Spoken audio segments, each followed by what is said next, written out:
Welcome to Historian Diary. Today I will tell you a story about France. But this is not a story about chivalry or honor or heroism. This is a story about a war hero who became a child murderer. About a man who fought alongside Joan of Arc and then spent years torturing children to death in his castle. About satanic rituals, sexual sadism, and the mass murder of innocents. This is the story of Gilles de Rais, Baron Marshal of France, war hero, and one of history's most prolific serial killers. Between 1432 and 1440, he murdered at least 140 children. Some sources say 800, and he confessed to everything. My hand is trembling as I read these court documents. The trial transcript from October 1440. Gilles de Rais' own confession given under oath, describing in explicit detail how he kidnapped children, tortured them, raped them, and killed them. For pleasure, for 8 years, in his castles, while servants brought him victim after victim. This is documented. This happened. A national hero became a monster, and the church recorded everything. Comment below where you're watching from, because what I'm about to tell you comes from official court records, trial testimony, eyewitness accounts, and the killer's own confession. Let me start at the beginning. Gilles de Montmorency-Laval was born in 1405 into one of the wealthiest noble families in France, the de Rais family. Immense land holdings in Brittany, castles, armies, power. Young Gilles inherited even more wealth when his parents died, and he married Catherine de Thouars, an heiress. By his 20s, Gilles de Rais was one of the richest men in France, and in 1429, he became a war hero. France was losing the 100 Years' War against England. The situation was desperate. Then a peasant girl claimed God spoke to her, Joan of Arc. She convinced the Dauphin to let her lead an army, and Gilles de Rais fought at her side. He was 24 years old. Joan was 17. Together they lifted the Siege of Orléans. They won battles. They turned the war around. Gilles fought bravely. He protected Joan. He funded her army with his own wealth. King Charles VII made him Marshal of France, one of the highest military honors. Gilles de Rais was a national hero, a champion of France, a defender of Joan of Arc. And then in 1431, the English captured Joan and burned her at the stake. She was 19 years old. Gilles de Rais was devastated. He had fought alongside her, protected her, believed in her divine mission, and he couldn't save her. Joan burned, and something in Gilles broke. Please like this video, because what happened next was 8 years of unspeakable horror. After Joan's death, Gilles retired from military life. He was 26 years old, immensely wealthy. Decorated war hero, he could have done anything. Instead, he retreated to his castles in Brittany, and he began spending money. Obsessively, he staged elaborate theatrical productions, hired hundreds of performers, built a private chapel with 200 clergy members. He spent fortunes on these displays. His family begged him to stop. He was bankrupting himself. But Gilles didn't care. He kept spending. And when his money ran low, he turned to alchemy. Gilles believed he could transmute base metals into gold.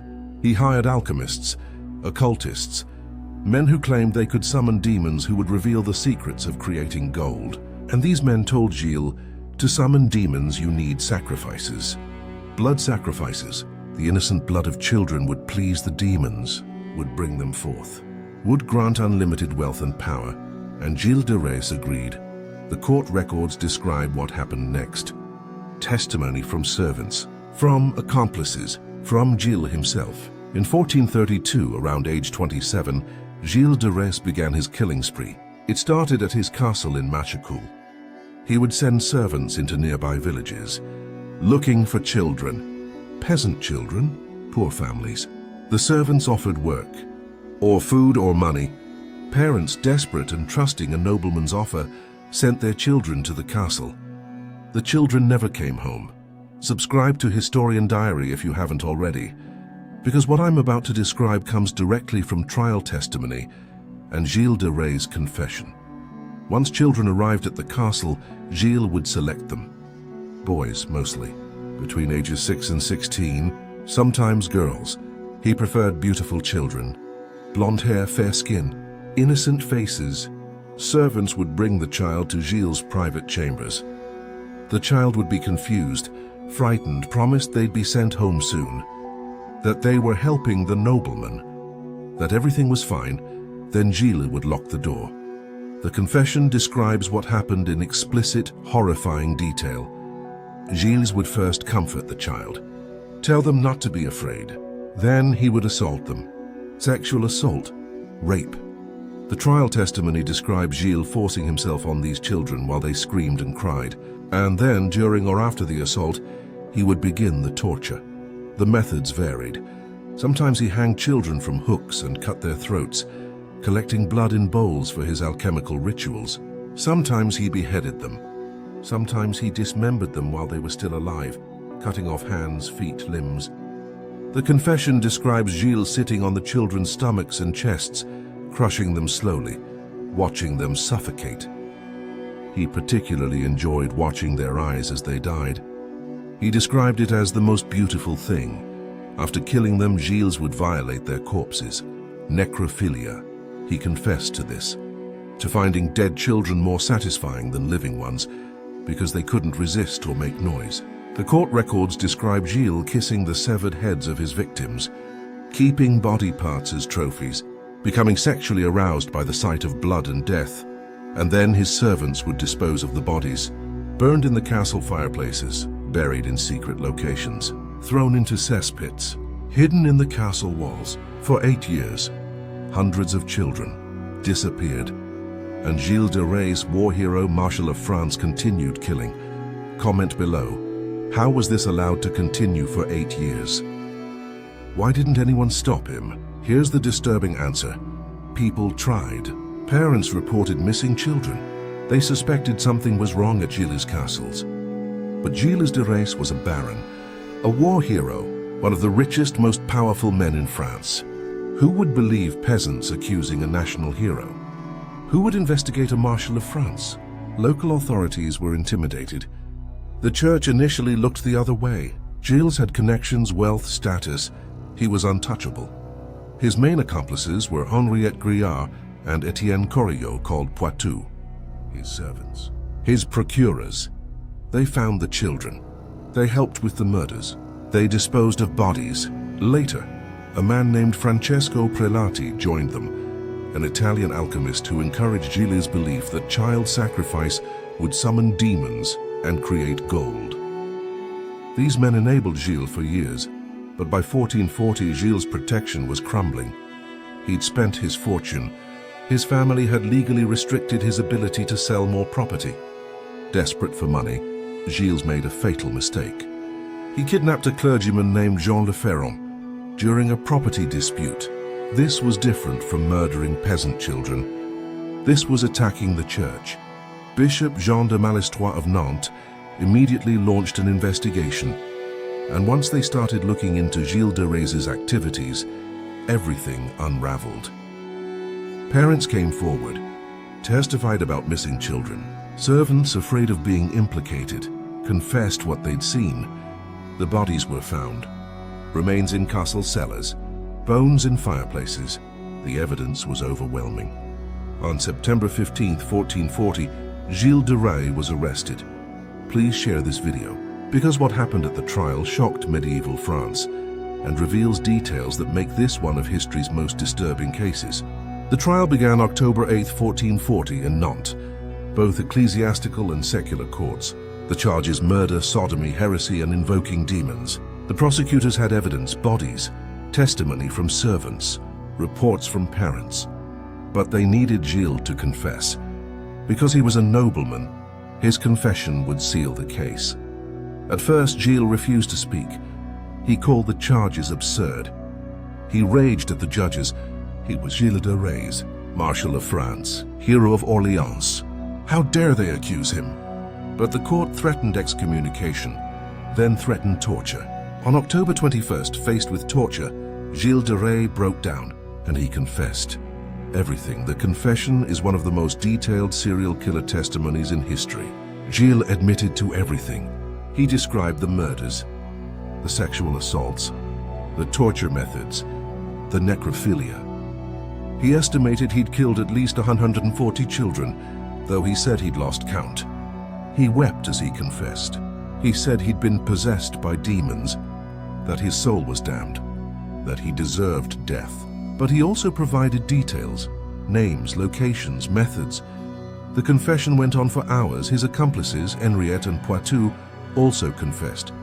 They described Gilles' chambers, the hooks in the ceiling, the blood-stained floors, the disposal methods. They estimated 200 to 300 victims at Machecoul Castle alone. Francesco Prelati confessed to encouraging Gilles' belief in demons, though he claimed he didn't participate in the murders. The court asked, "Why? Why did you do this?" Gilles answered, "For my pleasure and sensual delight, and not for any other intention or end. He killed children because he enjoyed it, because it sexually aroused him, because he could." That was the extent of his explanation. On October 23, 1440, Gilles de Rais was found guilty on all charges. The sentence, death by hanging, then burning. His accomplices, Henriette and Poitou, received the same sentence. On October 26, 1440, Gilles de Rais was executed in Nantes. He was 35 years old. He had spent the last days praying, weeping, begging forgiveness. At the execution, he addressed the crowd. He warned parents to protect their children. He said he was a monster who deserved death. He prayed, and then he was hanged. After death, his body was burned, but not completely. His family was allowed to retrieve his remains for Christian burial, a privilege granted because of his last-minute repentance. Henriette and Poitou were hanged and burned the same day. Francesco Prelati was imprisoned but later escaped. If you've watched this far, thank you. Comment below, was Gilles de Rais insane or pure evil? I'm a historian. My job is presenting what the sources tell us. And here's what we know for certain. Gilles de Rais existed. He was a real person. Baron, Marshal of France, war hero who fought with Joan of Arc. This is documented history. The trial happened October 1440 in Nantes. Full court records exist. Archives in Nantes preserve the trial transcript, confessions, and testimony. Gilles de Rais confessed to murdering at least 140 children. He described his methods. The court found him guilty. He was executed October 26, 1440. These are historical facts. But how many victims were there really? Gilles said 140. Some testimonies suggested 200, 300 at Machecoul alone. Later sources claim up to 800 total victims across all his castles over 8 years. Modern historians debate the numbers. Some argue the church exaggerated to demonize him. Others say 800 is plausible given 8 years, multiple castles, and his wealth allowing him to operate with impunity. We'll never know the exact number, but even the conservative estimate of 140 makes Gilles de Rais one of history's most prolific serial killers. Was he really a Satanist? The trial testimony describes him attempting to summon demons, performing rituals with alchemist Francesco Prelati, using children's blood in occult ceremonies. But some historians note these charges of heresy and demon worship were standard medieval church accusations against criminals. Was Gilles truly trying to summon demons, or did he use that as justification for his sadism? His confession suggests both. He genuinely believed in alchemy and demons, and he also simply enjoyed killing children. The sexual element is documented. Multiple testimonies and his own confession describe sexual assault, rape of children, and necrophilia. This wasn't just murder. This was sexual sadism. Gilles was aroused by torturing children, by watching them die, by violating their bodies before and after death. Medieval courts didn't have the term serial killer or sexual sadist, but that's what Gilles de Rais was. The connection to Joan of Arc haunts this story. Gilles fought alongside her, protected her, was inspired by her. When she died, something broke. Did losing Joan of Arc trigger his descent into madness, or was the darkness always there, and Joan's presence kept it suppressed? Some historians argue Gilles was traumatized by Joan's death and his inability to save her, and this trauma manifested as rage directed at innocent children. Others argue he was always a sadist, who only revealed his true nature once he had privacy and wealth to indulge it. Subscribe to Historian Diary for more investigations into history's darkest figures. Write in comments, what historical serial killers should I cover next? The legacy of Gilles de Rais is complicated. For years he was France's shame, a national hero revealed as a monster. His name became synonymous with child murder and evil. Some historians believe he inspired the French fairy tale Bluebeard, the wealthy nobleman who murders his wives and hides their bodies in a locked room. The parallels are clear. Wealthy aristocrat, secret murders, hidden bodies, eventual discovery. But in recent decades, some French historians have questioned aspects of the trial. They note that Gilles' arrest happened right after he attacked a church official, suggesting the church had political motivations. They argue the number of victims was exaggerated. They question whether torture and threats of torture tainted his confession. A few revisionists claim Gilles was framed entirely, that he never murdered anyone, that this was a political prosecution to seize his wealth and destroy a powerful nobleman. However, mainstream historians reject this revisionism. The evidence is too strong. Multiple independent witnesses, physical evidence, body parts found in his castles, and most damningly, the detailed confession that matches the physical evidence and witness testimony. While some details may have been exaggerated, the core truth is undeniable. Gilles de Rais was a serial killer who murdered children. The trial was legitimate. The conviction was just. What we're left with is one of history's most disturbing figures, a war hero who became a monster, a man who fought alongside a saint and then tortured innocents, someone who had everything, wealth, status, honor, fame, and used it to commit atrocities. Gilles de Rais proves that evil doesn't always look like a villain. Sometimes it looks like a hero, until it doesn't.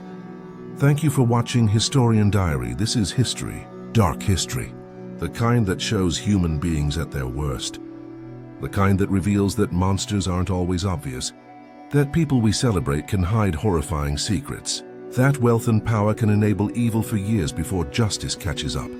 Gilles de Rais, born into nobility, became a war hero at 24, fought alongside Joan of Arc, was named Marshal of France, and then murdered at least 140 children over 8 years, tortured them, raped them, violated their corpses, all while maintaining his status as a nobleman, until the bodies were found, until the parents demanded justice, until the church finally investigated, and the hero was revealed as a monster.